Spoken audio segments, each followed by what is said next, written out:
I just received a note from Phil Mack that he was having some trouble logging in, but he's in the process now. Great, thanks, David.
Hello?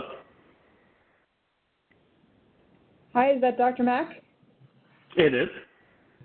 Hi, Phil. How are you? Doing well. Excellent.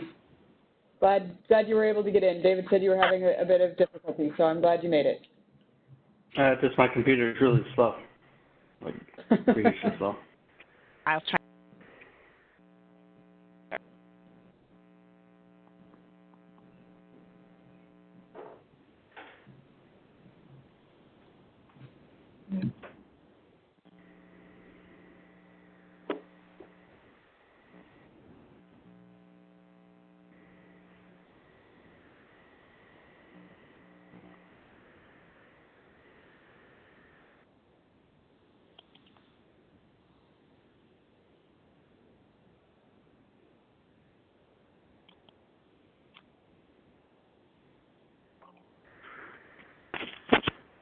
Just doing a sound check to, am I clear enough? Loud enough? Can hear you loud and clear. 10-4.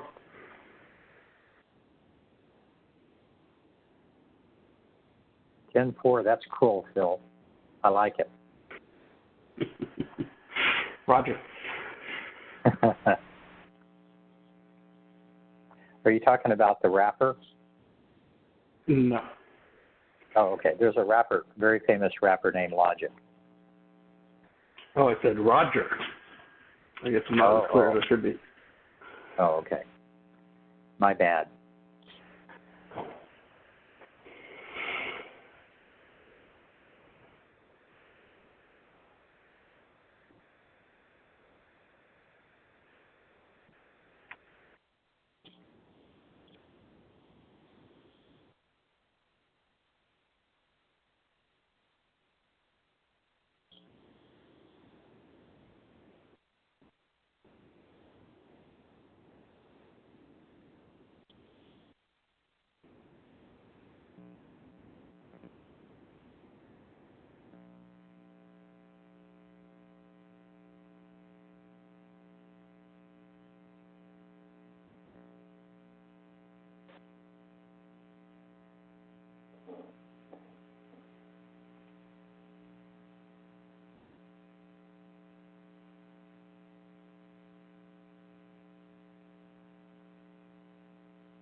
Stacy, are we set to start, or are we still waiting for others? I believe the intention was to start at 10 or 15 after, once we were sure that everyone had had the chance to join. We left a pretty nice gap from the noon start time, but I will leave that to Mariah at this point. While we are awaiting others joining, for everyone who's on the phone, you can likely hear those of us who are kind of on the speaker rosters. I have the line set to mute everyone upon entry, just so we could reduce the amount of background noise. We have unmuted the speakers, so they are able to do the presentations. Once we get to the Q&A section at the end of the presentation, I will be able to unmute folks if you raise your hand. There is a function next to your name that if you would like to speak, please just put up the hand signia and I will unmute you. Or you can also send us messages through the chat feature and we can read off your question if you don't want to volunteer verbally your question as well. So, and again, we'll repeat these instructions a couple of times. I'll repeat them once more right before we start. But that is why if you find yourself on mute, you are muted upon entry.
Hi, everyone.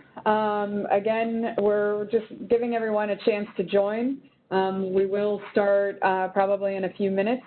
For those who have been on for a few minutes, this will be a repeat, but for those of you just joining, we are muting everyone upon entry just to keep the background noise down. So if you join and you find yourself on mute, that is why we have unmuted the speakers so that they are able to do the presentations.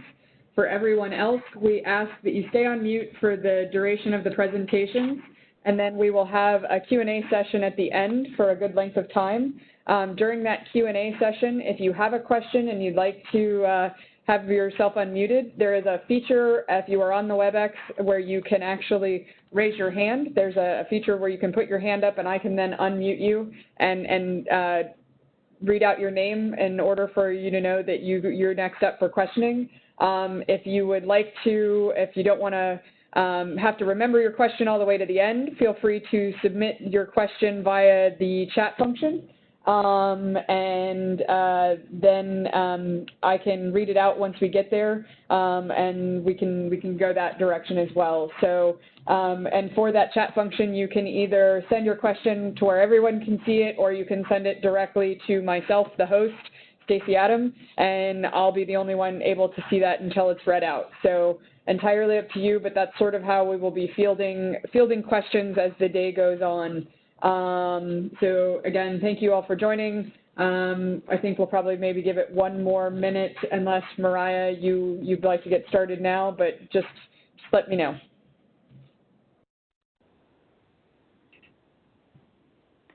I think we'll just give one more minute. I believe the memo we sent out said the start time would be 11:15 Central, but I'll start soon in a minute here. No problem. I will at like 12:15 Eastern time. I will do those directions one more time, and at the end of the directions, we can get started. Does that sound fair? Yes, ma'am.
Hi, everyone. For those just joining, we are going to start very shortly, probably after I finish this announcement. So as you've been joining, we have had everybody muted upon entry.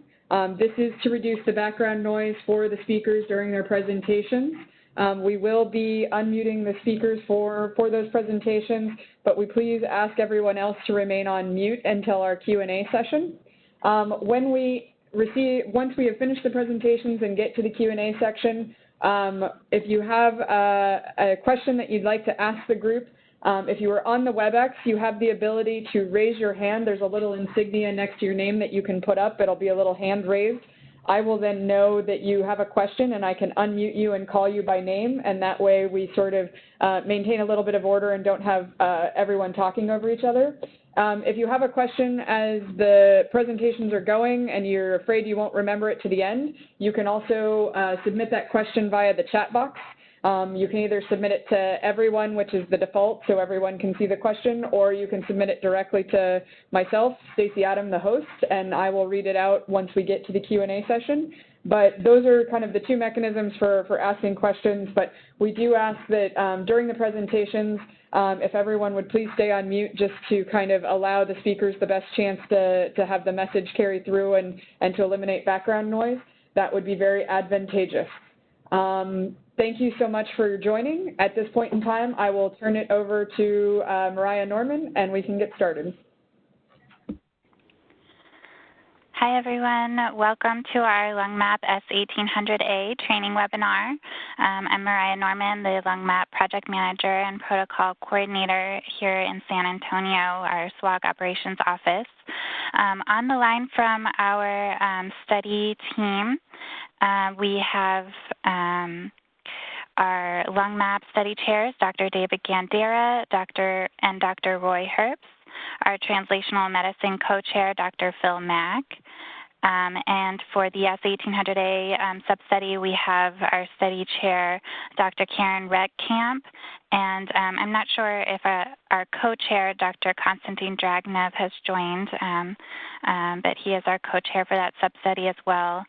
From our partners at FNIH, we have Dr. Stacy Adam and Amreen Chowdhury, and from the SWOG Operations Office, Crystal Miwa and Sarah Rice. We also have other members from our team on the line from our Statistics and Data Management Center, and I think possibly from our QA team as well to help field some of the questions. So this webinar can be used for S1800A training credit if you entered your CTEP institution ID in the registration form. And you can also send Sarah Rice your ID if you forgot, and we'll add those to the registration list for CTSU for training credit.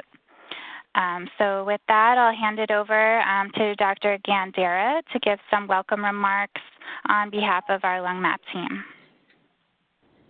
Thank you, Mariah. And on behalf of both the leadership and the entire study team, thanks for joining. I just scroll through the participants on this call as well as everyone who has phoned in, and it's unbelievable, fantastic turnout for this.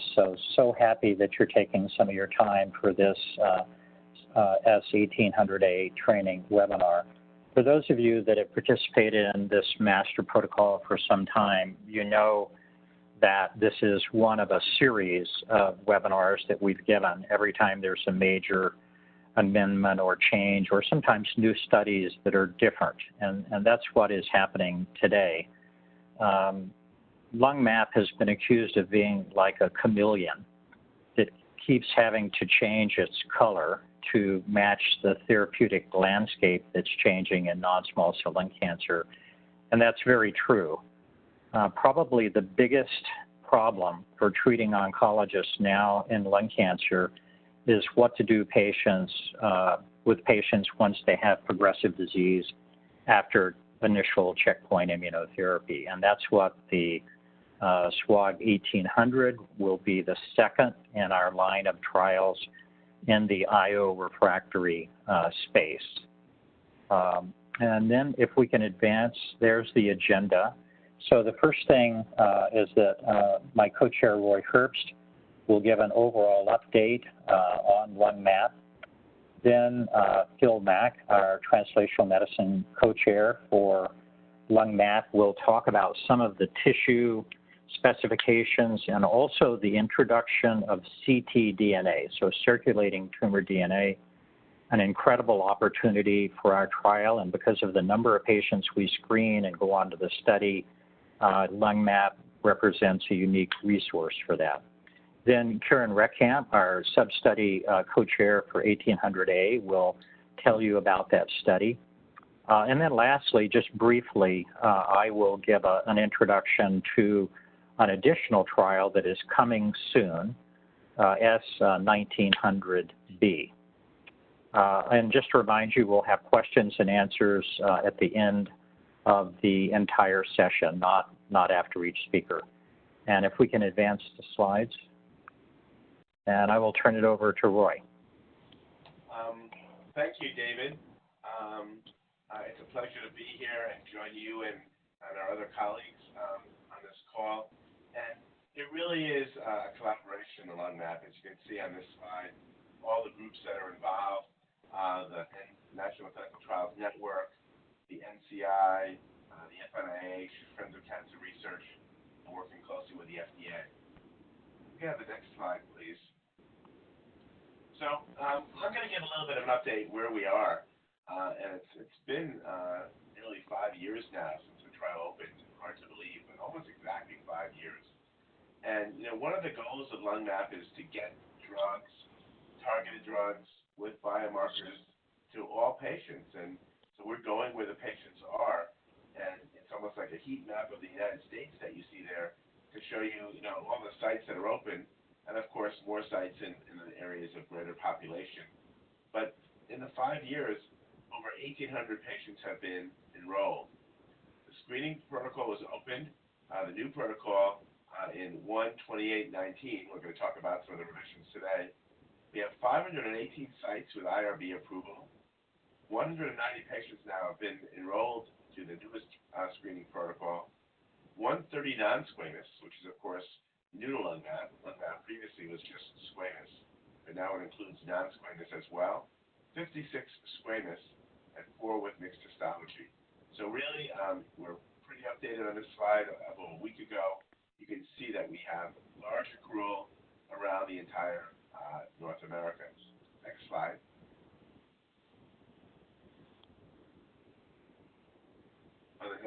So here basically is the current lung map schema, and what you can see is on the top, you can see the screening protocols, and then patients will fall into one of 2 different buckets: biomarker-driven substudies on the left and non-matched substudies on the right. And if you look at the color coding, the blue is completed. So SWOG 1400, S1400, that's closed because now the studies are just called lung map. Lung map is a study that screens for both squamous and non-squamous. If a study is temporarily closed, usually that means it's closed for an analysis by Dr. Redmond and her team. That's in green. And if a study's been completed and closed, it's in dark blue. So on this slide, you can see that in the lung map, we have the non-matched studies and the biomarker-driven studies. Let me do the biomarker-driven studies first. We've closed or completed, as you can see, 6 different arms, biomarker-driven. A great accomplishment, finding patients with PI3 kinase mutation for talazoparib, or patients with FGFR mutation for AZD4547, and you can read the different trials.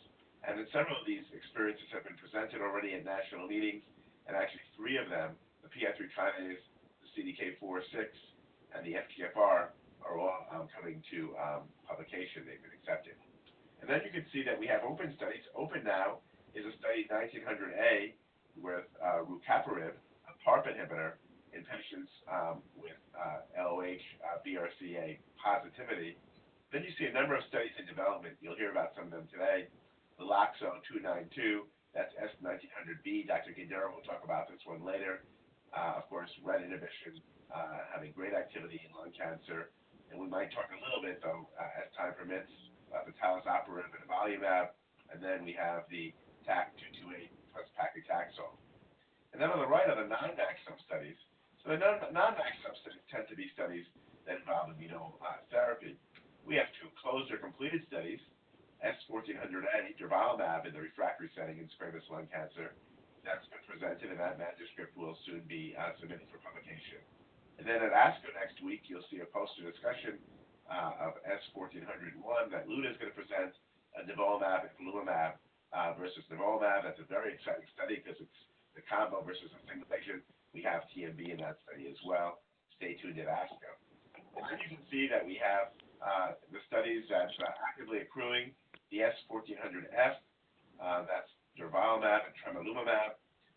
And then we have in the green, actually that's temporarily closed, for analysis. Then in the lighter green, we have the S1800A. That's the story of today, the ramucirumab, pembrolizumab trial. You'll hear about that. And then we, of course, have 1800B, PD-L1 plus an anti-TIM3 and PARP inhibitor. That's in development. So I'm not going to say too much more except that these trials are all ongoing. It's really, as David said, a collaboration, many different trials, the best options for patients, the right drug at the right time. So if we go to the next slide, here you can see the current sub-study status. So again, the biomarker-driven versus the non-matched, left and right. So the rucaparib opened in 1/28/19. 17 patients have been assigned and 2 enrolled. That's typical of a study that's rather early in its course. The patients are identified and now they're being enrolled. Then we have S1400 Gen. This is really important. In this day and age of doing profiling on patients and personalized medicine, we want to know what their attitudes are towards this. What do they feel about genetic testing? And this is being done with our collaborators at the Fred Hutchinson, 174 patients and 30 PI surveys, and that's ongoing, surveying patients who get profiled. Then the non-match, we have the S1800F, the MEDI14736, that's durvalumab plus tremelimumab. That opened in 10/17, acquired resistance, and cohort 2 primary resistance, so meaning have patients had immunotherapy and failed immediately, or did they fail after initially responding? And you can see we're now analyzing those data, and 64 patients were enrolled, 30 with acquired resistance, 34 with primary resistance. And then the S1800A we're going to hear about today opened just last week.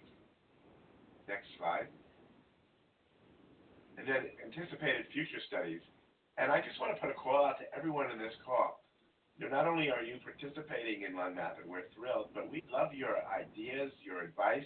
If people have combos that they've tested in phase 1, they've worked with, and they want to bring it forward, let some of us know, and we're happy to bring studies forward. Studies can come from any of the cooperative groups, from any of the CCAPs, anyone who has a good idea and can get the drug and meet the scientific review.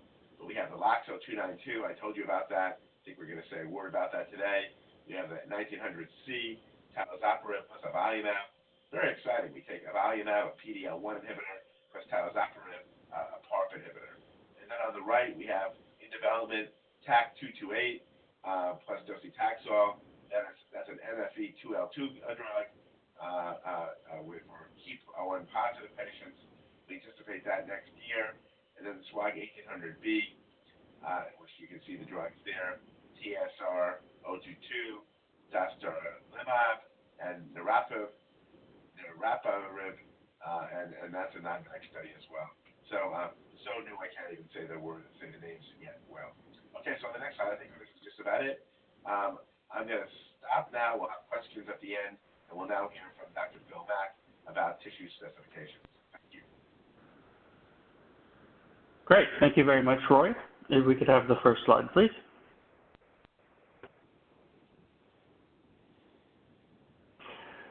So the purpose of LungMap and its success is entirely predicated on the availability of good tissue for the analysis that we want to do. And so this is really much more important than any previous study we've done where the tissue was often a correlative marker, something that we were interested in looking at but not essential. In this case, it's absolutely essential for the trial. And so it's incumbent upon everybody involved in LungMap at their institutions to make sure to work with their pathology department to send in the best quality specimen. And the following slides will list out a number of the specifications that we require for good tissue. You may not need to know this specifically yourselves, but this does need to be known at your institution, and you really need to work with your pathologist to make sure that this happens. The consequences of a bad specimen would be delayed or failed entry into the study. So it's very important. Next slide, please. So you can send in either 12 to 20 slides or a tissue block. On this slide here, it says that tissue slides are preferred. But as we start to roll out new studies, it's actually going to need to update this. Blocks are going to be preferred in the future. It's just easier for them to perform the procedures that they want from a block. However, currently though, you need to make sure that at least 12 and as many as 20 slides are submitted if you can't send in the block yourself. And that your ability to do that might depend on internal policies at your institutions. But it's perfectly acceptable to be sending in blocks at this point. Next slide. And this gives you some specifications for those blocks, minimum surface area, specimen volume, and all of this information is readily available both in the protocol, and if you can move to the next slide. Next slide, please. there will be information packets available. Now, one of the problems we do encounter is that we don't have sufficient nucleated cellularity. So when we're talking about cellularity, we're talking about the percentage of tumor cells that are in the tissue. We need a certain amount of tissue, but obviously we're interrogating the tumor cells. And if that tissue does not contain enough tumor cells, then it's diluted out by the normal cells, difficult to interpret, in many cases impossible. And those cells have to be nucleated. Next slide, please. So over the course of LungMap, we've had about a 13% tissue submission failure. And that's actually very good considering that this is non-small cell lung cancer, and it's difficult to get good specimens that are left over from the original diagnosis. However, there's always room for improvement. And one of the problems that we have had is that the tumor tissue is simply insufficient for analysis. In many cases, this may be that there's just not good tissue available. Some cases, it may well be that a pathology department is not sending in the best tissue block, but remember that the rules are different for this. We need to make sure that the tissue is absolutely adequate.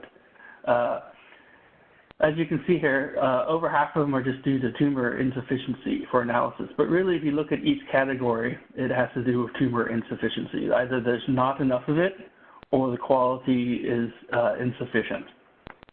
And many of those are just subsets of that. So again, work with your pathologist to make sure that an ideal tissue specimen is sent in following the specifications that we've just been looking at. Next slide, please. There is a form, and I know everybody loves forms, and so you're anxious to fill this out, but this one needs to be filled out by your pathologist.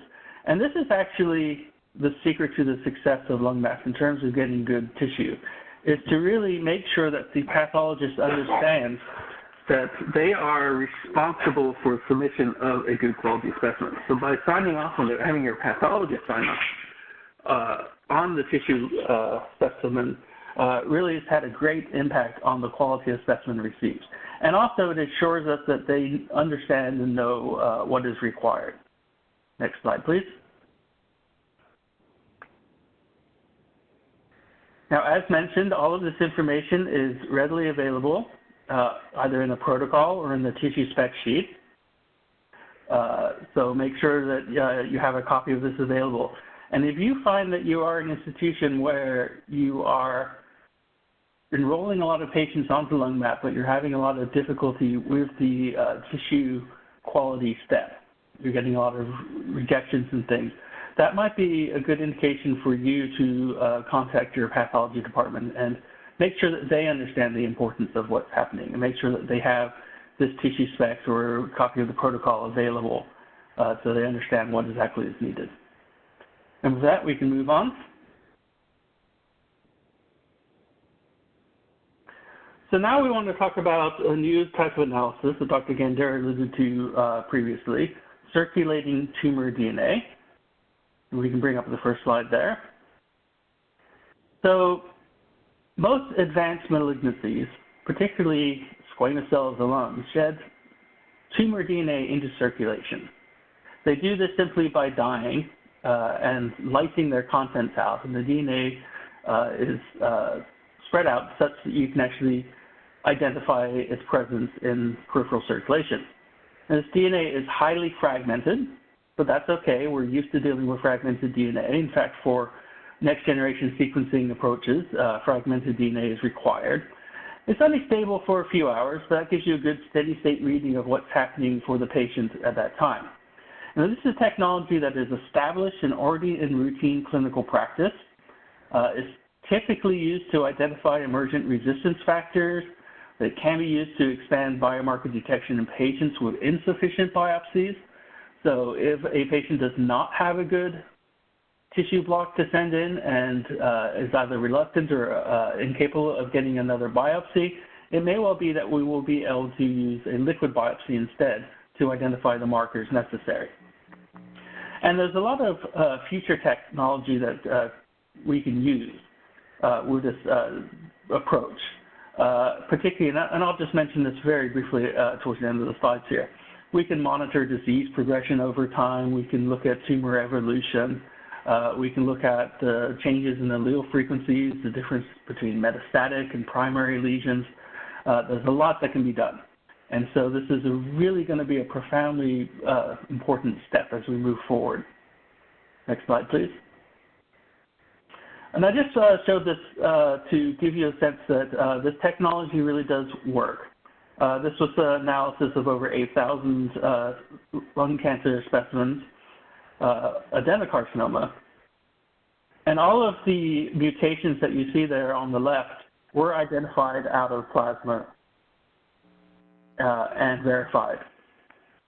So these things can be set up using a next-generation comprehensive sequencing approach. So it's not just a matter of identifying a single marker in the blood. We're looking at everything, sequencing everything on very large panels. And you can see the presence of fusions, mutations, things like MET exon 14 skipping, which is very important, BRAF mutations, all over the place. And these are readily detectable in plasma.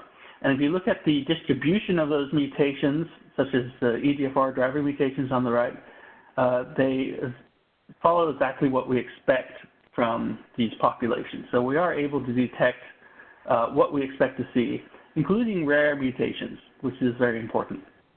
Next slide, please. Okay, so in terms of incorporation of this type of assay into LungMap, we will be isolating circulating DNA from every patient. In this case, we'll be utilizing the Foundation ACT plus technology. And so this will also, along with the tissue, be done by Foundation. And that's a hybrid capture next generation sequencing approach that looks at various mutations in 62 different genes, including point mutations, small insertions and deletions, chromosomal rearrangements such as fusions, and copy number amplification events. And it will also give a plasma assessment of tumor mutation burden that Dr. Gander has been involved in making sure it is well validated.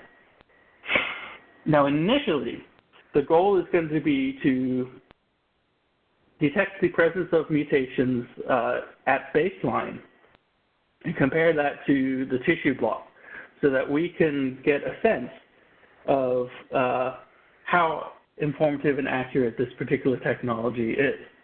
And there's plenty of reason to suspect, based on all the data that's been accumulated, that it's going to be very predictive.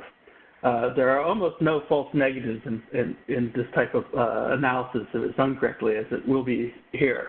But there are, or false positives, there are a couple of false negatives, and it's important to know that not every tumor sheds enough DNA into peripheral circulation for detection. But that information itself is very valuable. If your patient does not have a lot of tumor DNA in circulation, that's actually a very good prognostic marker, and we will be factoring that in as we do this analysis. In the case of LungMap, that will only represent about maybe 15% of the patients at most. And as they progress or get on the second or third line, that number will decrease. Next slide, please.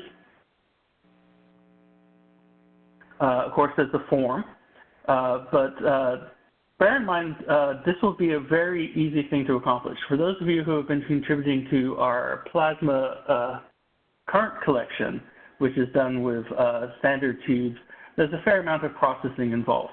But that will not be the case here. It will be very straightforward.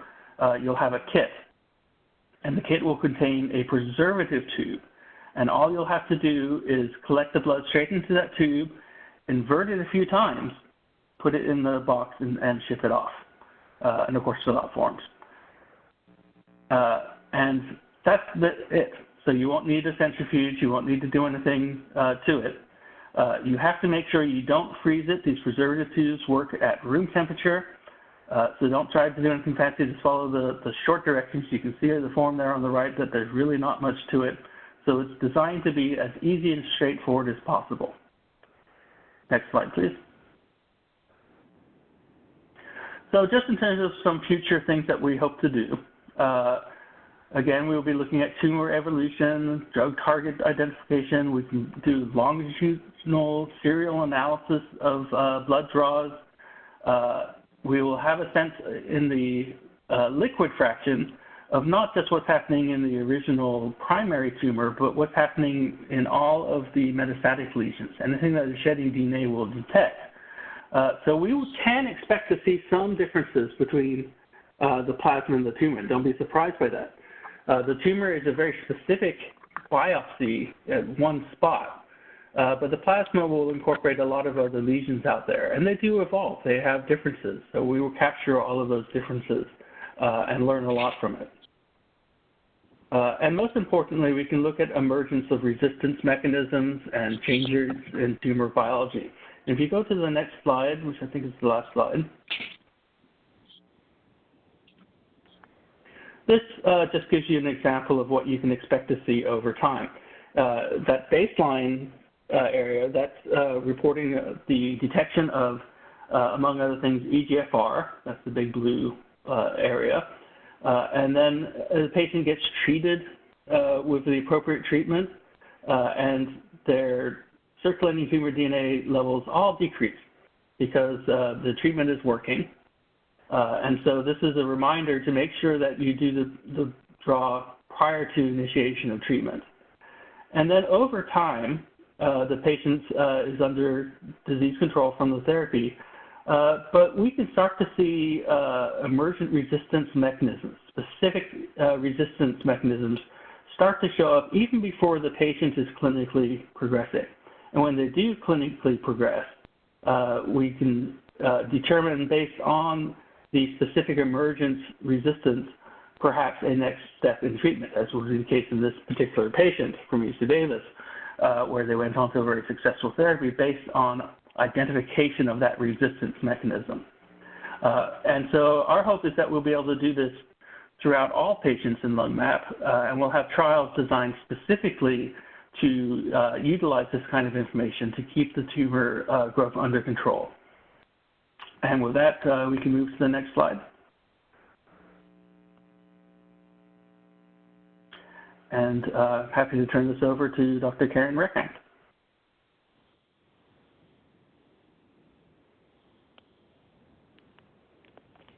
Hello. So we'll talk about now S1800A, and this is our phase 2 randomized trial of ramucirumab plus pembrolizumab versus standard of care for patients who had previously been treated with immunotherapy.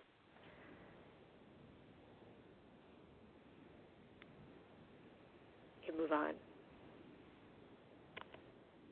Next slide. Yeah, we're on your disclosures. You might have a bit of a lag, I think. Okay.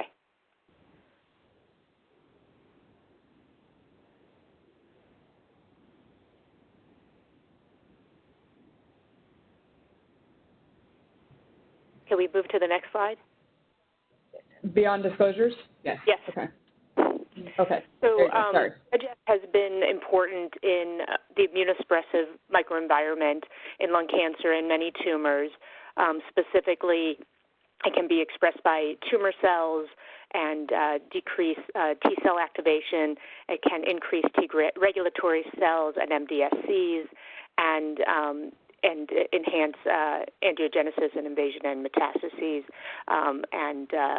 Overall, we know that in renal cell now we have an approval of immunotherapy and VEGF inhibition, and there's a lot of excitement for this combination moving forward in lung cancer. Next slide.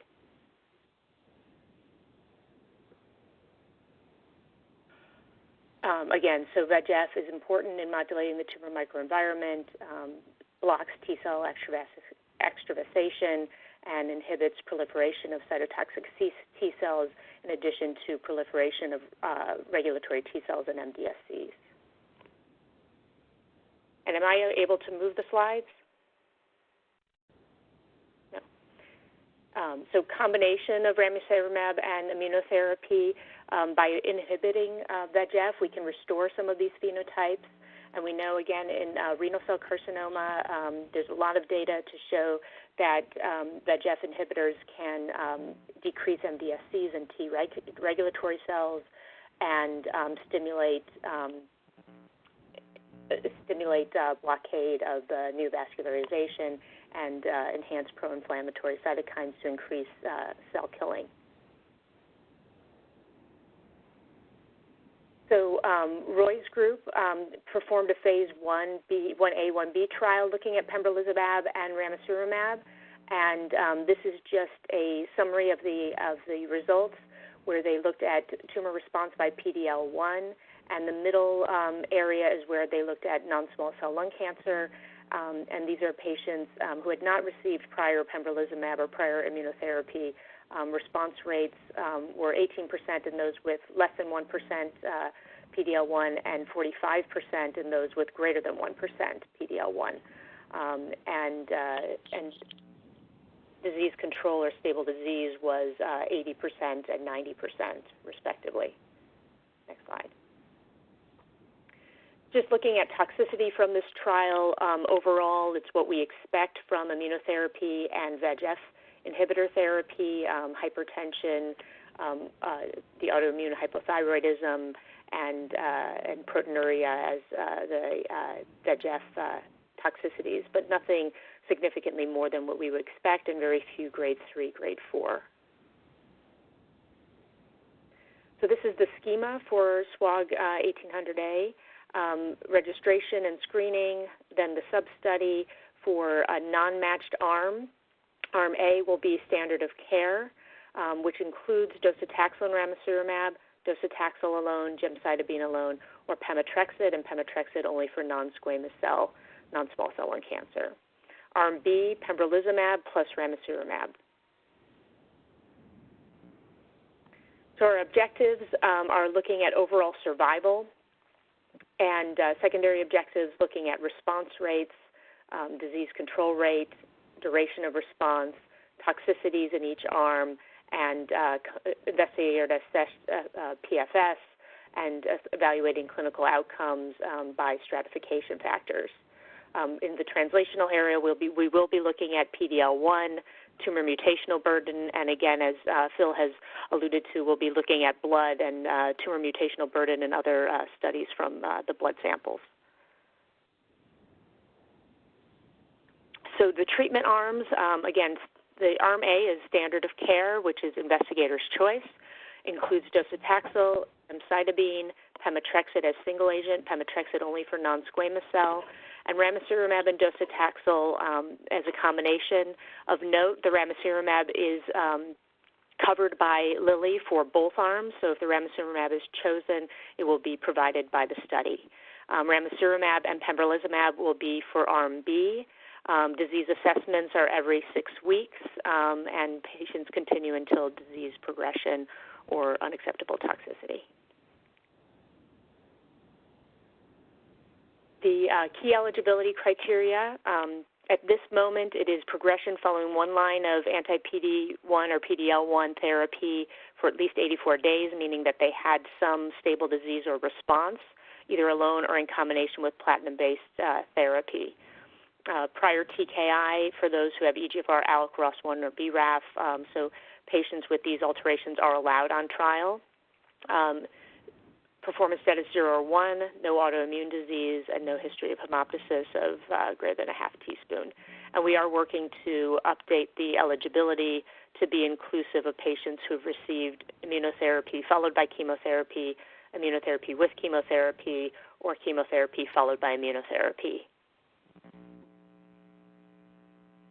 So our stratification factors are PD-L1 expression, less than 1% versus greater than or equal to, histology, squamous cell versus non-squamous cell, and then planned use of docetaxel plus ramucirumab in the standard of care arm. Just looking at some of the toxicities and dose interruptions and modifications. So pembrolizumab does not have dose modifications. There are a number of dose interruption recommendations. In general, toxicities that are grade 2 Generally, we hold, and then once the toxicity has recovered to grade 1 or less, pembrolizumab can be resumed. An exception to this is hyperthyroidism, which can be up to grade 3, diabetes, which can be up to grade 3 or 4 with a hold, assuming that they're being treated for the new onset diabetes, and also thrombocytopenia, waiting till grade 3 for the hold. To discontinue pembrolizumab, again, as a general rule, grade 3, grade 4 leads to discontinuation. Exceptions to this are pneumonitis. Recurrent grade 2, in addition to grade 3 and grade 4, would cause us to discontinue. Hyperthyroidism, only grade 4, and thrombocytopenia, only grade 4. Next slide. So ramucirumab has dose modifications, and so here we have some of the high-level, most common toxicities. And again, overall, dose interruptions, grade 2 and less, can be generally held and dose reduced, and this is based on the package insert. Infusion-related reactions, hypertension. The endocrine toxicities, again, don't need dose modifications if they're treated. Specific to ramucirumab is impaired wound healing, and during surgery or after surgery, this would be held and may need discussion when to restart if it's possible. Proteinuria, again, this is based on amount of proteinuria that is seen, and generally recurrence would be a reason to discontinue. And then grade 3 or greater are generally reasons to discontinue. For patients with hypertension, only grade 4. If we can get the blood pressure down, then generally grade 3 can be resumed. Next slide. So again, this just shows you which toxicities to permanently discontinue ramucirumab. So thrombotic events greater than equal to grade 3, or perforation or hemorrhage or bleeding, reversible posterior leukoencephalopathy at any grade, congestive heart failure grade 3 or greater, any level of liver failure or hepatic encephalopathy, and any level of fistula formation. So our contacts, myself and Dr. Dragnev, the co-chair, our statisticians, Mary Redmond and Catherine Minicello, and any questions, the sites are to the right.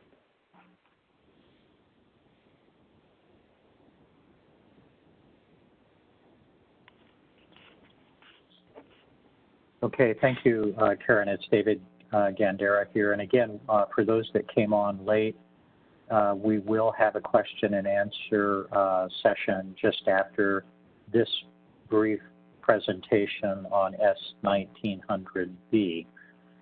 So as Roy Herbst mentioned early on, this trial falls back into the category of a biomarker-driven study. And this we present today just in brief because it is I guess what you could say, a coming attraction.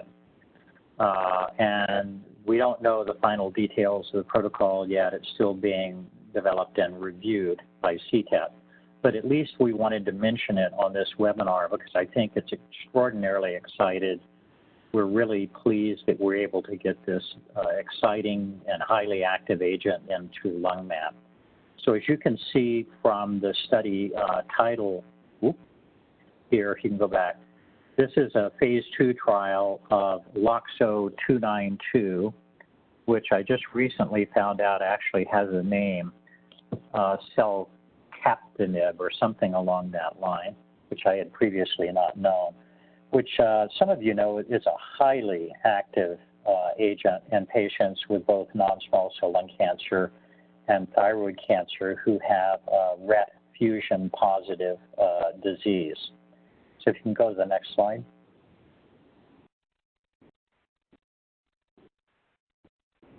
So this is a single-arm phase 2 trial of the LOXO-292 in RET-positive non-small cell lung cancer. Response rate is the primary endpoint.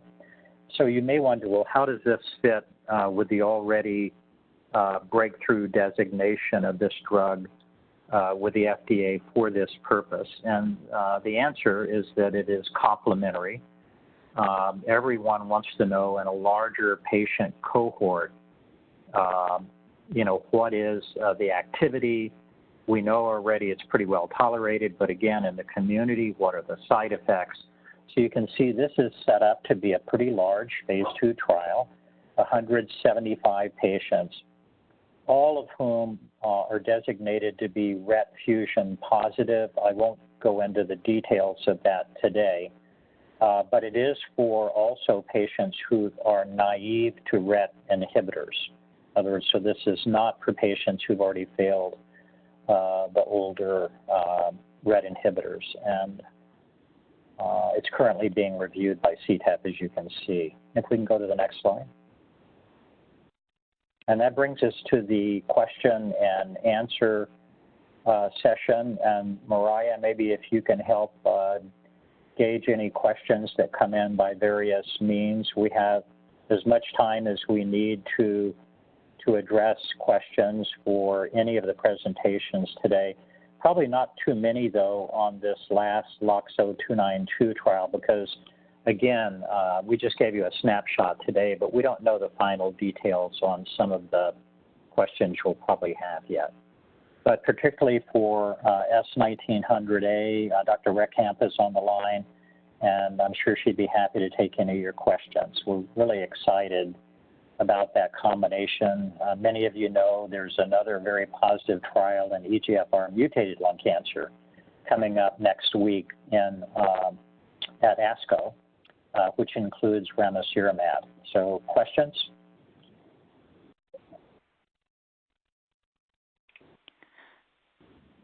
And again, just as a reminder, go ahead, Maras. Oh, I was just going to say thanks, Dr. Gandera. If you have a question, there's a little hand icon next to your name. You can raise your hand, and Stacey will help unmute you, and you can ask your question, or you can add it to the chat box below.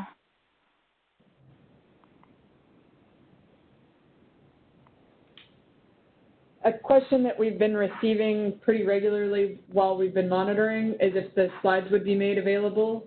Mariah, do you want to address that? Yes, we will have the slides available. We'll send out a memo once those are up on the SWOG website as well as available on CTSU. Yeah, we hope people will ask for the slides because we want you to present this to your centers and to your community referral bases as much as possible. Yes, and I think we are recording, so we can also have that available as well for your colleagues to listen to if they couldn't make it today.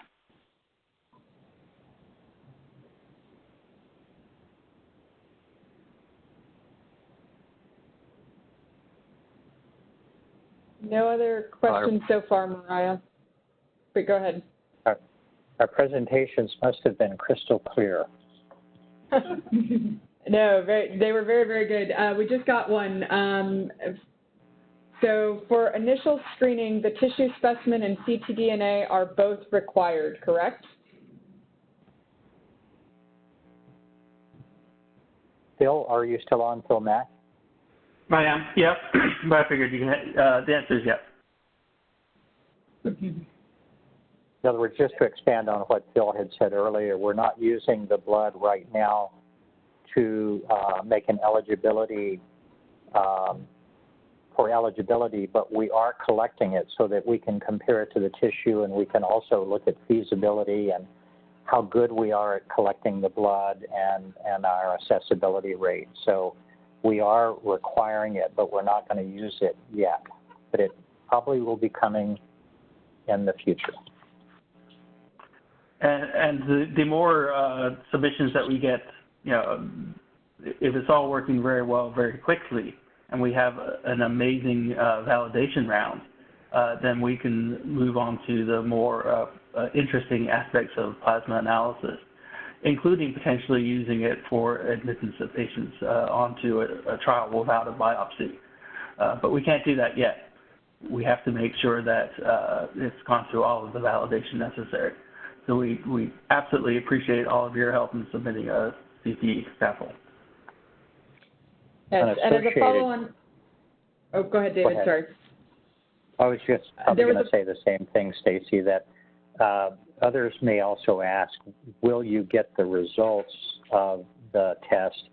And during this initial period, the blood test, the circulating tumor DNA, will not be done in real time because we don't need it in real time. In other words, it'll be done over a period of time. So this will not be available to you or us, for treatment decisions, because during the pilot phase, it won't be done real time.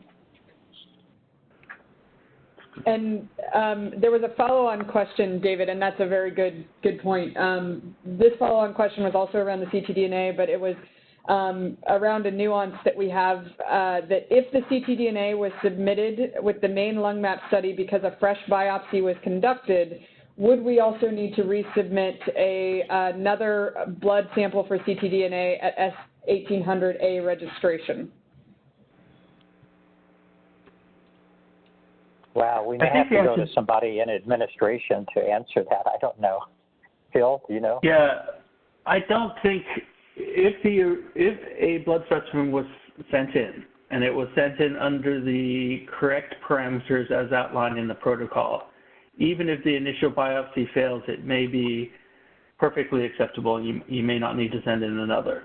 I guess we'll have to come up with rules for this, because if enough time has gone by, or the patient has received some other treatment, or there's reason to suspect that the first draw was obsolete, then we'd like to get a more current draw. But if we're just talking a matter of weeks and there's no therapy, then I imagine that first draw would be perfectly fine. Thanks, Dr. Mack. So we'll put a little bit more definition around that, and we'll make sure we'll put that on the FAQs to follow up with. Yeah, great question. Thanks. Yeah, we have another question.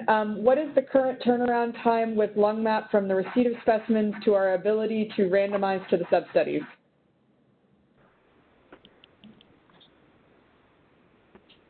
I don't know who wants to answer that. The time for the test return, median time, is still around 10 or 11 days, I think. I don't know if there are any updates on that. Now, of course, that doesn't cover the time it takes your pathology department to send out, the specimen, because even at our place, I found sometimes you put in the request and it doesn't actually leave your institution for 4 or 5 days or whatever. And so then you say, well, it took too long for this to come back. It took longer than the 10 days you said. And, of course, it's accounted for by the lag time that it reached Foundation Medicine. I don't know if anybody administratively wants to add anything to that. Hi, this is Katie. Can you hear me? Yes. So just to follow up on what Dr. Gandera was saying, from the time that the site submits the tissue to FMI to the time that the site gets the results back, the protocol specifies a 16-day turnaround time, and excluding any, extenuating circumstances, we've been pretty set on that 16-day turnaround time. But like Dr. Gandera said, the median has been around 10 days, so it might even be less than that.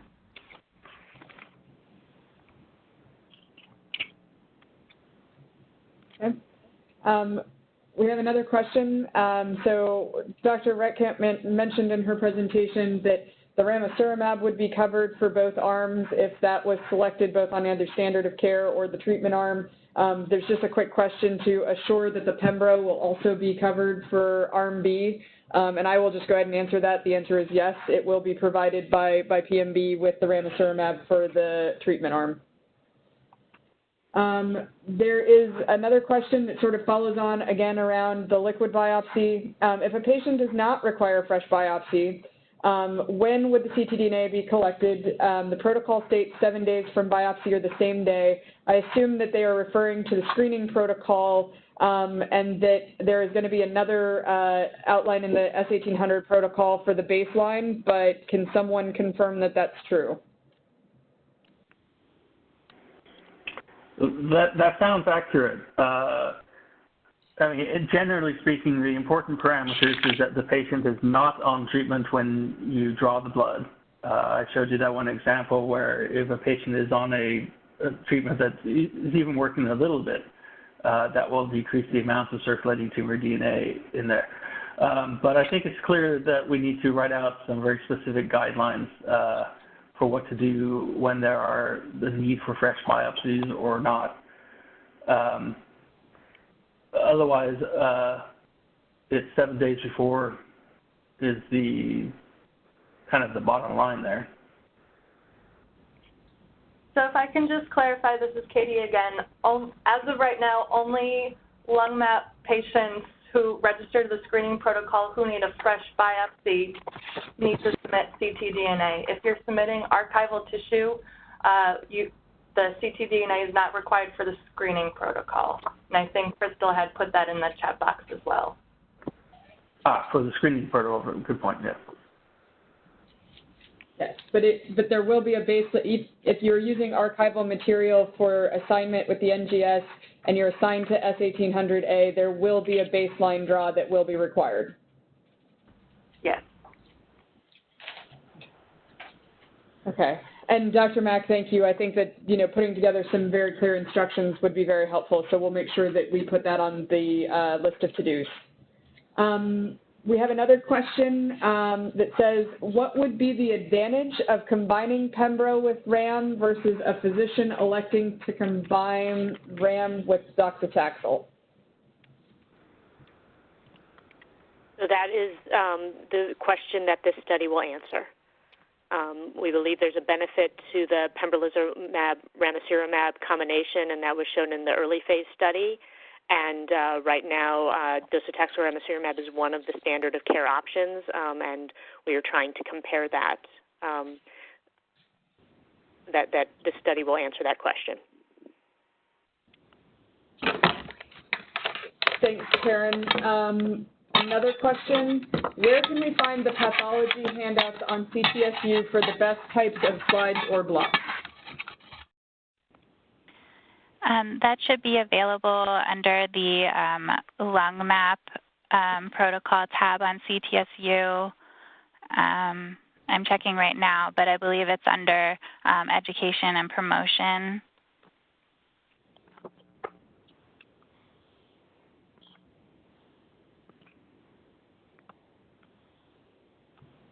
Okay, currently we don't have anything else in the chat box. I'm going to do a quick scan for anybody with their hands up. But feel free to continue to submit questions.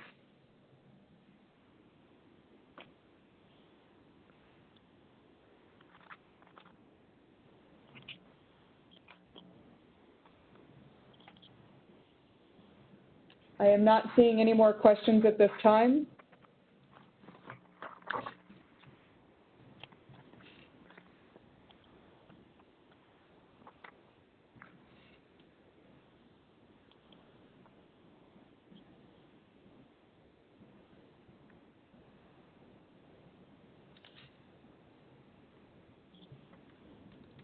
And still no more questions. Oh, there we go. Got another question. Can you state the email address again that I can contact with questions? Actually, I believe, if I am right, the next slide, and Mariah, do you want to go over kind of how to get a hold of everyone? Sure. So we have several different email addresses as well as phone numbers the phone numbers are in the protocol, but you can contact any of these for specific questions. The substudy-specific medical questions, the substudy chairs are on those email distribution lists, so that's where any toxicity or medical questions would go to. We have central monitoring question, QA, funding, and then the general medical questions just for LungMap overall includes our main LungMap study chairs. For eligibility and data submission, we have our data coordinators on that LungMap question email. Protocol and regulatory questions, you usually hear from Sarah, myself, or Crystal. And we also have our wonderful site coordinators committee that can help answer questions. And I also just wanted to note that the S1800A training slides are actually already on our SWOG training website and CTSU. And if you need confirmation, you can fill out the verification form on our SWOG training website, print that out for your records, and then you can submit it to through the CTSU portal.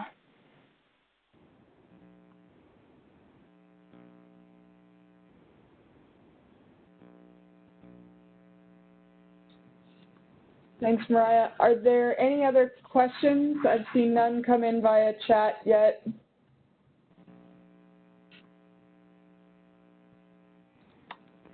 I don't see anyone with their hands raised. Are there any final questions?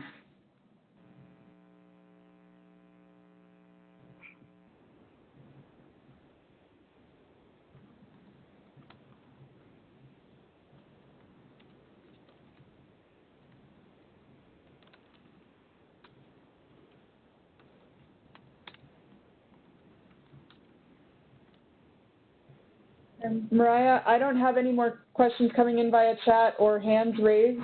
I think we're probably okay to let everyone go at this point unless the team has anything else they'd like to cover. Yeah, I just want to thank everyone for joining today. We are updating our FAQ resource based on some of the questions we've received recently. That should be available soon. We'll send out a memo when that's updated. As always, please don't hesitate to contact any of us. And also here, I just wanted to give a quick shout out to everyone on this call and everyone involved in LungMap. We have a very dedicated team, and we thank you all for your support, especially from the sites, which has really helped your comments to improve LungMap overall. So thank you for joining. The slides and recording will be available. Are there any other last remarks from the study chairs or team before we adjourn?